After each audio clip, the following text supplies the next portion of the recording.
할렐루야. 삶으로 드리는 1000번째 747번째 요한계시록 강의 87강입니다. 오늘은 구원받은 14만 4천에 대해서 함께 생각하고 은혜를 나누고자 합니다. 이스라엘은 어떻게 구원을 얻는 것일까? 11장에 등장하는 두 증인을 통해서 이루어지는 듯 합니다. 계시록 7장 4절에 나타나는 14만 4천은 누구인가? 첫째, 계시록 7장 4절에 나타나는 14만 4천. 둘째, 계시록 14장 1절에 나타나는 14만 4천. 두 가지로 나눌 수 있습니다. 이들은 서로 같은 무리인가? 다른 무리인가? 아니면 누구인가? 이단자들은 모두 자신들의 집단이 구속함을 받은 14만 4천이라고 주장을 합니다. 그래서 14만 4천이 누구인가를 밝히는 것은 매우 중요한 과제 중에 하나입니다. 14만 4천에 대해서는 여러 가지 견해들이 소개가 되고 있습니다. 사설 종파들은 자신들을 따르는 무리가 14만 4천이라고 주장하며 사람들을 미혹합니다. 계시록 7장 4절에서 말하는 14만 4천은 누구일까?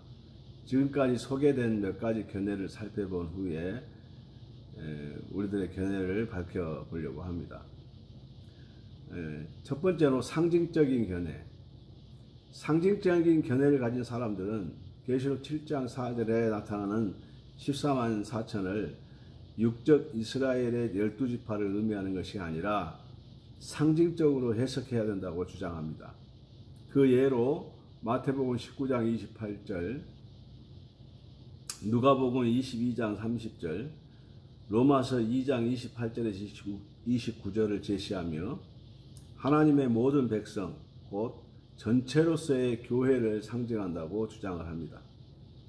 두 번째, 구약 성도인 이스라엘의 구원받은 전체 수라는 견해가 있습니다.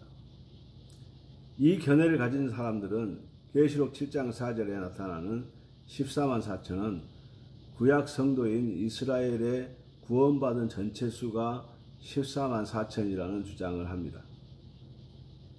세 번째, 대환란 기간에 구원될 이스라엘이라는 견해가 있습니다. 이 견해는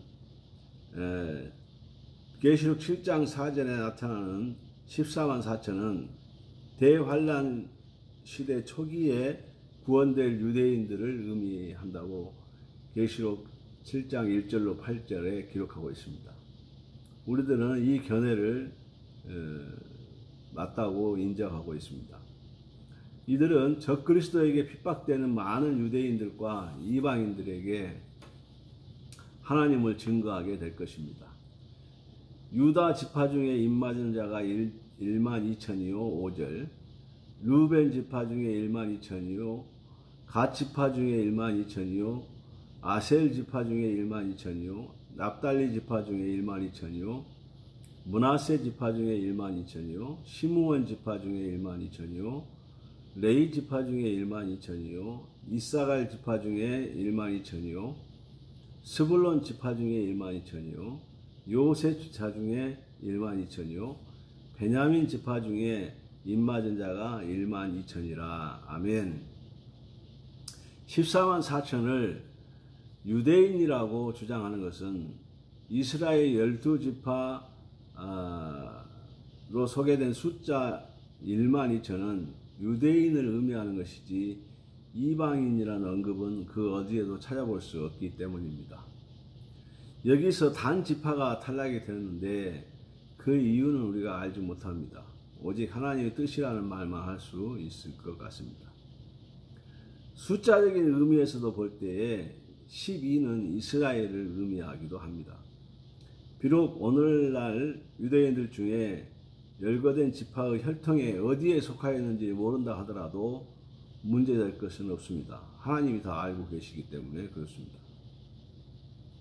자, 계시록 14장 1절에 나타나는 14만 4천에 대해서 설명해 보고자 합니다. 첫 번째로 상징적인 견해, 역시 계시록 14장 1절에 나타나는 14만 4천은 승리한 천상 교회의 상징, 곧 구속받은 하나님의 백성을 뜻한다고 주장을 합니다. 이들은 사탄과 그리스도와 거짓 선지자들의 핍박에도 불구하고 종국적으로 하나님의 교회가 승리할 것이라는 설명을 추가를 합니다. 두 번째, 처음 익은 열매라는 견해.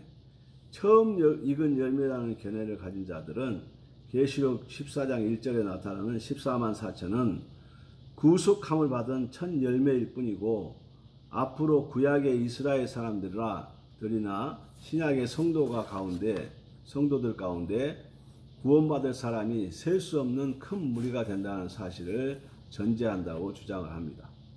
세 번째, 각 나라에서 온 사람들이라는 견해. 이 견해를 가진 사람들은 계시록 7장 4절에 나타나는 14만 4천은 유대인 중에 택함받은 사람들이고, 계시록 14장 1절에 나타나는 14만 4천은 세계 각 나라에서 온 사람들이라고 주장을 합니다. 네 번째, 순교자의 수라고 하는 견해. 이 견해를 가진 사람들은 14장 1절에 나타나는 14만 4천은 계시록 6장 9절에서 11절에 근거하여 짐승시대에 순교한 사람들의 수라고 주장을 합니다. 다섯 번째, 계시록 7장 4절에 나타나는 14만 4천과 동일하다는 견해를 가진 자들이 있습니다. 저희들도 이 견해를 지지합니다. 계시록 14장은 두 부류의 표받은 백성을 소개합니다. 첫째는 하나님에게 인침을 받은 14만 4천 명이고, 이들은 계시록 7장 1절에서 8절에 소개된 사람들입니다. 둘째는 짐승의 추종자들입니다. 계시록 14장 1절에 나타나는 14만 4천은 땅에서 구속함을 받은 처음 익은 열매들이다. 이들은 대환란을 안전히 통과한 사람들로서 어린 양과 안전히 거하는 자들이다. 요한은 14장 6절에 또 다른 천사가 그랬고, 8절에 또 다른 천사 곧 둘째가 9절, 또 다른 천사가 곧 셋째가 여러 번 반복하지만 이를 또 다른 14만 4천이라고 말하지는 않습니다. 이들이 계시록 7장 4절에 나타나는 14만 4천과 동일하다는 사실은 여러 구절에서 증명이 됩니다.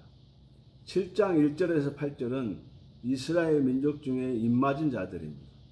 이들은 9절부터 나타나는 말씀과 구별되는 것으로 보아 이방인들과는 구별됩니다. 이들은 환란 때 인치심을 받고 유대인들과 환란을 통과하는 자들에게 복음을 전하는 전도자들이다. 이는 오순절날 120명의 성도들이 성령의 인치심을 받고 유대인들과 온 세계에 복음을 전한 내용과 같다는 견해입니다. 세 번째, 큰 무리에 대해서 설명을 하고자 합니다. 하나님은 7장 1절에서 8절에 대환란 시대에 유대인들을 구원하신 것처럼 이방인 중에서도 구원하시겠다는 계획을 보이시고 있습니다. 큰 무리라는 구절은 아무라도 능히 셀 수 없는 무리를 말합니다. 이들은 각 나라의 족속과 백성과 방언, 구절에서 나온 자들, 이들은 유대인이 아니라 온 세계에서 온 이방인들을 얘기합니다. 이들에게 나타나는 특징이 있는데, 첫째, 흰옷을 입고 있습니다. 계시록 7장 9절에 이 일 후에가 또 나왔죠? 뭐라고 그랬어요? 메타타우타. 요한이 즐겨 쓰는 문장 구조라고 설명을 드렸습니다. 자, 이 일 후에 내가 보니 각 나라와 족속과 백성과 방언에서 아무도 능히 셀 수 없는 큰 무리가 나와 흰옷을 입고 손에 종려가지를 들고 보좌 앞과 어린 양 앞에 서서, 이는 자신들의 죄로부터 씻음받은 자들이라는 사실을 말해줍니다. 이들은 그리스도께로서 돌아온 사람들입니다. 둘째, 그들의 손에는 종려가지를 들고 있다 그랬습니다. 이들은 아무런 면류관은 없지만 즐거움과 기쁨의 상징인 종려가지를 들고 있습니다. 성경에서 종려나무가 나오면 종려라는 뜻이 꿀나무라는 뜻이기도 하고 살맛 나게 해주는 나무라는 뜻을 가지고 있습니다. 셋째, 보좌 앞과 어린 양 앞에 서서 찬양을 합니다. 계시록 7장 10절에 큰 소리로 외쳐 이르되 구원하심이 보좌에 앉으신 우리 하나님과 어린 양에게 있도다 하니 그랬습니다. 보좌 주위에 흰옷을 입고 머리에 면류관을 쓰고 앉아있는 자들과 보좌 앞과 어린 양의 앞에 서 있는 두 부류 사람들이 소개가 됩니다. 대환란 시대에 구원받은 자들은 보좌 앞과 어린 양 앞에 서 있는 자들입니다. 아무라도 셀 수 없는 큰 무리가 어린 양에게로 나온다는 것은 대환란 기간에 선교 활동이 이루어짐을 말해주고 있습니다. 아무라도 셀 수 없는 큰 무리는 큰 환란에서 나오는 자들이라고 마태복음 24장 21절에도 기록하고 있습니다. 이 장로 중 하나가 설명한 것에서 증명을 합니다. 오늘은 이 14만 4천에 대해서 설명을 드렸습니다. 이 14만 4천은 많은 이단자들을 배출하고 있는데 각기 다 자신들의 집단이 14만 4천이라고 얘기를 하죠. 대표적인 케이스가 여호와 증인인데 그 사람들은 아직도 14만 4천이 채워지지 않아서 열심히 전도를 하고 있습니다. 그 사람들이 전도하는 이유와 목적이 14만 4천이 다 채워지면 주님 오신다는 거죠. 예. 그리고 자신들의 종파만이 이 14만 4천에 들어간다고 얘기를 합니다. 그 밖에 다른 이단들도 다 그렇게 이 얘기를 하고 사람들을 미혹하고 있습니다. 자, 14만 4천은 두 번 등장한다고 그랬죠. 첫째는 계시록 7장 4절에 한 번 등장하고 두 번째는 14장 1절에 등장을 합니다. 그래서 이 계시록 7장 4절에 나타나는 이 14만 4천은 이 대환란 초기에 구원될 유대인들을 의미한다라고 하는 것이 중론입니다. 자, 두 번째 14만 4천은 계시록 14장 1절에 나타나는데 이 역시 상징적인 견해나 여러 가지 견해가 있지만 계시록 7장 4절에 나타나는 14만 4천하고 동일하다는 견해입니다. 자, 우리가 이것을 혼돈을 하면 안 되겠죠.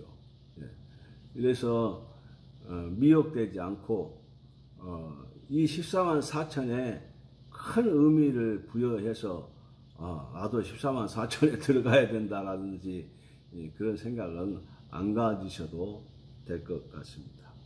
자, 우리들은 계시록 7장 1절에서 8절에 대환란 시대에 유대인들이 구원하신 것처럼 이방인 중에서도 구원하신다라고 하는 계획을 우리는 알고 있어야 되고 9절에 큰 무리 가운데 능히 셀 수 없는 무리들이 등장을 하는데 이 역시 온 세계에서 온 사람들, 돌이키고 오는 사람들을 얘기하고 있는 것입니다.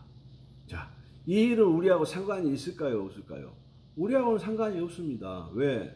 우리는 이미 안전한 곳에 옮겨져 있기 때문에 우리는 이 숫자에 큰 의미를 부여하지 않는다라고 하는 사실을 기억하셔야 될 것 같습니다. 오늘 강의 여기까지 마치겠습니다. 감사합니다. 하나님 감사합니다. 계시록의 14만 4천이 많은 이단자들에 의해서 우리 믿는 자들을 미혹시키는 데 사용되고 있습니다. 우리가 이 14만 4천에 미혹되지 않도록 하나님께서 은혜를 주시옵소서. 악한 거짓 선지자들의 미혹에 빠지지 않도록 우리 하나님께서 우리를 지켜 보호하여 주시옵소서. 예수님 이름으로 간절히 축복하고 기도하옵나이다. 아멘. 아멘. 다음 시간에 뵙겠습니다.